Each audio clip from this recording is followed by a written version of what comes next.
여러분 혹시 뭐 롯데마트나 홈플러스, 이마트 같은 곳에서 문화센터 같은 거 보신 적 있으시죠? 아니면 집 주변에 주민센터 같은 곳에서도 이런 문화센터 보신 적 있으실 거예요. 이 외에도 박물관이나 미술관에서 전시 해설을 하시는 분들, 도서관 취업지원센터, 국비학원에서 교육하시는 분들, 청소년복지관에서 청소년을 대상으로, 장애인복지관에서 장애인분들을 대상으로 각 분야 대상자들에게 맞춰 교육 프로그램을 기획하고 운영하시는 분들이 바로 평생교육사 분들인데요. 이런 평생교육사에 관심이 있으셨던 분들, 이 영상 하나로 평생교육사 취득의 모든 것을 알아갈 수 있게 준비해봤습니다. 주의사항부터 실습까지 모두 알려드릴 테니 영상 끝까지 시청 잘 부탁드려요.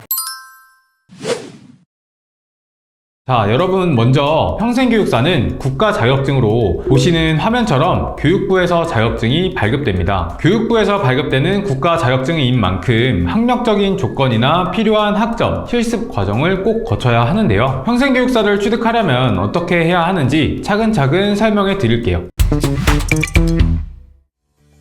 먼저 평생교육사에 관련된 내용은 평생교육사 자격관리라는 홈페이지에서 확인이 가능한데요. 평생교육사는 3급, 2급, 1급 순으로 취득이 가능합니다. 단 1급의 경우 2급 자격증을 취득하고 5년 이상의 실무 경력을 쌓은 다음 1급 승급 교육을 받아야 하기 때문에 일반적인 방법으로는 취득이 어렵죠. 그래서 저희가 취득할 수 있는 급수는 3급, 2급 정도로 이해하시면 됩니다. 평생교육사 3급과 2급은 공통적으로 전문대 이상 졸업, 학자문행제 전문 학사와 같은 학력이 필요합니다. 그럼 고등학교 졸업자의 경우 취득이 안 되냐? 됩니다. 뒷부분에서 자세히 설명해 드릴게요. 평생교육사 3급부터 살펴보죠. 사실 평생교육사 3급은 거의 취득을 안 하시는데요. 자격증 취득 과목 수 차이가 2급과 별로 크게 차이가 나지 않기 때문이죠. 평생교육사 3급의 경우 자격증 취득에 필요한 7과목 을 모두 3학점으로 이수해야 하고요. 이 7과목에는 실습 과목도 포함이 되어 있습니다. 평생교육사 2급은 10과목을 3학점으로 이수해야 하고 9과목은 온라인, 1과목은 실습 과목이라고 보시면 됩니다. 3급 과정에서 온라인 과목은 6과목, 2급 과정에서 온라인 과목은 9과목, 이렇게 온라인 과목이 3과목 정도가 차이가 난다고 보시면 됩니다. 그리고 실습 부분도 집중해서 봐주셔야 해요. 선이수 과목이란 조건이 있어서 첫 학기부터 실습을 할 수는 없죠. 그래서 평생교육사 3급이던 2급이던 똑같이 2학기 동안 강의를 수강해야 합니다. 즉 같은 기간이 걸린다는 거겠죠. 그리고 취업하실 때에도 거의 대부분 평생교육사 2급부터 채용하는 시설이 많기 때문에 평생교육사 3급보단 평생교육사 2급 자격증을 준비하시는 것이 훨씬 더 효율적인 방법이 되시겠네요. 그럼 이 평생교육사 자격증은 학자문행제로 어떻게 해야 하는 걸까요? 실습까지 구체적으로 알려드리겠습니다.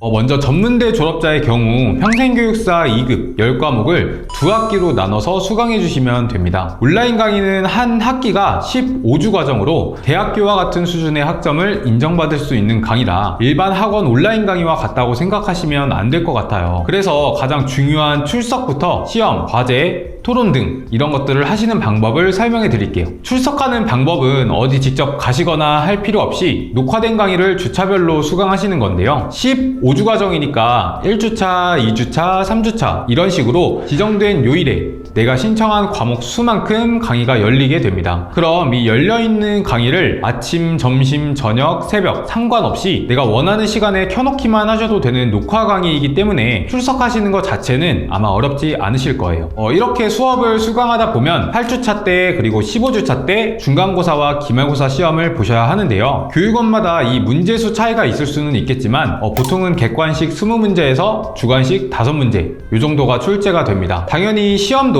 온라인으로 시험을 보는 거라서 방송대처럼 직접 학교에 가지 않으셔도 되죠. 그리고 과제 토론을 중간고사 전후로 해야 합니다. 과제는 아마 대학교 다녀보신 분들은 아실 거예요. A4 용지 3장 이상 분량으로 서론, 본론, 결론, 참고 문헌까지 적어 제출해야 하고 토론은 과제 요약본이라고 보시면 돼요. 토론 주제에 대한 내용을 250자에서 400자 정도 정리해 제출하시면 다른 학생들과 내용을 공유하며 내 의견이나 다른 사람 의견에 댓글로 의견을 나누는 게 토론이라는 겁니다. 이 외로도 참여도나 쪽지시험, 학습계획서나 자기소개서, 의견 나눔 등 각 교육원마다 평가하는 요소들이 다르니 성적을 잘 받으시려면 쉬운 교육원을 선택하시는 것도 효율적인 방법이 되시겠죠. 이렇게 출석, 시험 점수, 과제 점수, 토론 점수, 참여도 모든 수행평가의 점수를 합쳐서 60점이 넘어야 과목 이수가 되는 거고요. 60점이 넘지 못하면 과목 이수가 안 돼요. 해당 과목은 다시 재수강을 해야 합니다. 고등학교 졸업자이신 분들은 학위도 취득을 해야 하고 평생교육사도 같이 취득을 해야 하기 때문에 복잡하다고 생각하실 수 있는데요. 이런 경우에 저는 사회복지사 2급 과정과 병행하시는 걸 추천해 드립니다. 고등학교 졸업자는 학점은행제로 총 27과목을 수강해야 전문학사 학위를 취득할 수 있는데요. 사회복지사 자격증 취득에 필요한 17과목과 평생교육사 자격증 취득에 필요한 10과목 정도를 같이 준비하면 국가자격증 2개를 동시에 취득할 수 있는 거죠. 근데 어떤 과목을 수강해야 하는지도 잘 모르실 테고 시험이나 과제 이런 것들도 처음 해보시는 분들이 많으실 거예요. 이런 경우엔 보통 저 같은 플래너와 함께 해보시는 것도 좋은 방법이 되실 겁니다.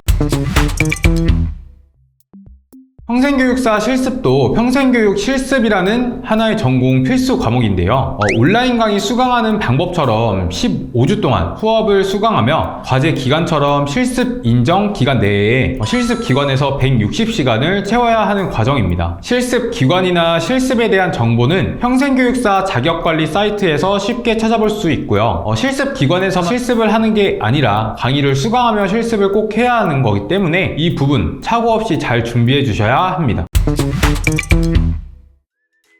평생교육사 자격증을 취득하시려면 무조건 알고 계셔야 하는 주의사항인데요. 학점은행제 하는 방법에 대한 설명을 보신 분들은 과목 이수가 어떻게 되는 건지 이해하셨을 거예요. 각 과목별로 출석이나 시험, 과제 등 모든 평가 점수를 합쳐 60점이 넘지 못하면 재수강을 해야 하는데 평생교육사는 이 60점은 기본이고요. 평생교육사 자격증 취득에 필요한 이수 과목 평균이 80점이 넘지 못하면 자격증 발급이 불가하게 됩니다. 즉 10과목, 실습 과목까지 합쳐서 평균 80점이 넘지 못하면 80점 미만인 과목은 처음부터 다시 해야 한다는 거죠. 그렇기 때문에 직장을 다니며 하시는 분들은 학업에 몰두할 수 있는 시간이 부족할 수도 있고 주부이신 분들은 육아에 집중하시느라 시간을 내기가 어려울 수도 있고 고등학교만 졸업하신 분들은 이 학점은행제 자체가 생소하실 수 있을 거예요. 그렇기 때문에 플래너는 선택사항이지만 필요에 따라서 성적 관리도 잘 도와줄 수 있는 플래너와 함께 하시는 것도 좋은 방법이 될 수 있을 겁니다. 저도 10년차 플래너로서 여러분들에게 평생교육사 취득 도움을 드리고 있으니 언제든 궁금하신 점 있으시면 아래 상담 링크를 참고해주세요.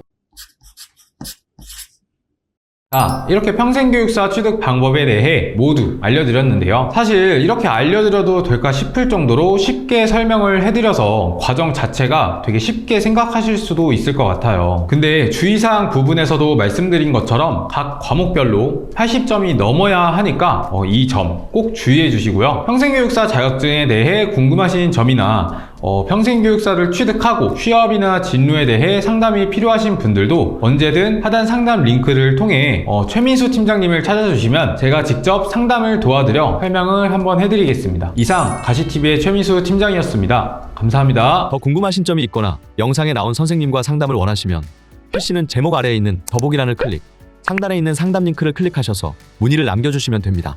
모바일은 화면 아래에 있는 더보기란을 터치, 상담 링크를 확인해보세요. 카카오톡 상담은 댓글에 있는 링크를 클릭하셔서 궁금하신 내용 남겨주시면 빠르게 답변 도와드리겠습니다.